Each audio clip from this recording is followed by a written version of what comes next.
नमस्कार. आज मी तुम्हाला भजी करून दाखवणार आहे. जशी गाड्यावर कशी गोल भजी मिळतात तशीच भजी आज आपण करूया.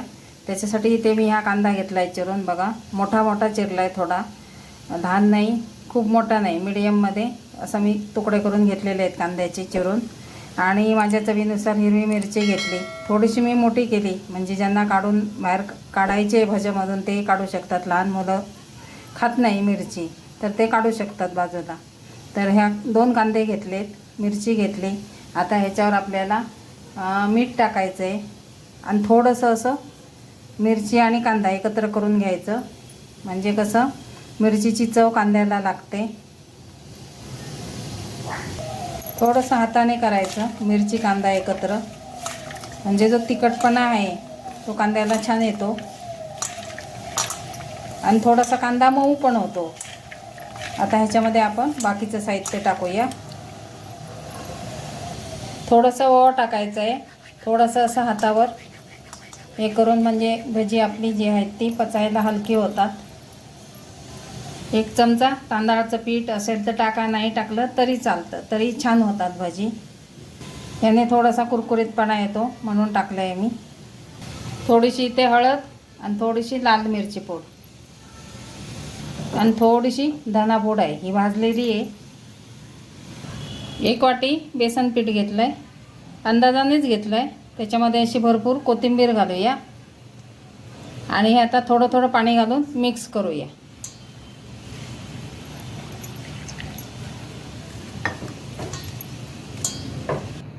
हे बघा, आपल्या भजीचं बॅटर तयार झालं आहे.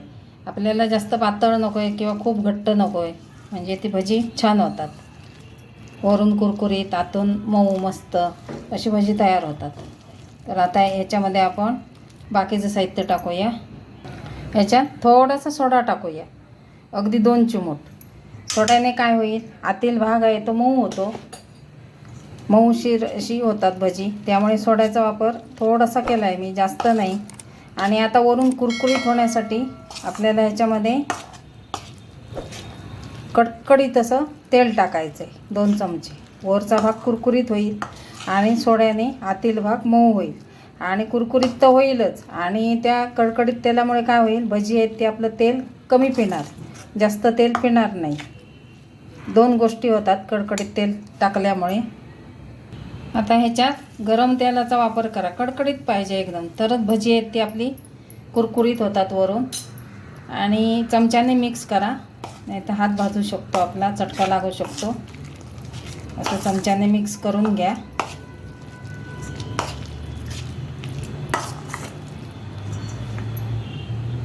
आता आपण एक एक करून छोटे छोटे गोळे सोडूया.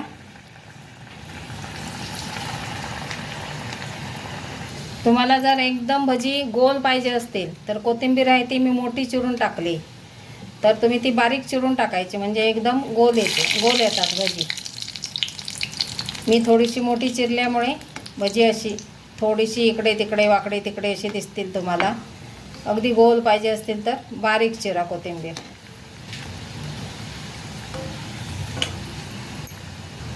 ह्याच्याबरोबर आता आपण 2 मिरच्या पण तळूया भज्यांबरोबरच.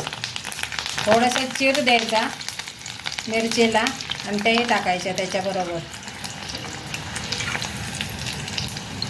हे बघा, मस्त आपली भजी तळून झाली, गोल आली, छान अगदी आलीत. बघा, मी प्रयत्न केला आहे. तुम्हाला आवडली रेसिपी तर लाईक करा, शेअर करा आणि चॅनलवर नवीन असेल त्यांनी सबस्क्राईब करा. ही आपण शेजवान चटणीबरोबर पण खूप छान लागतात, अशी मिरचीबरोबरही खूप छान लागतात.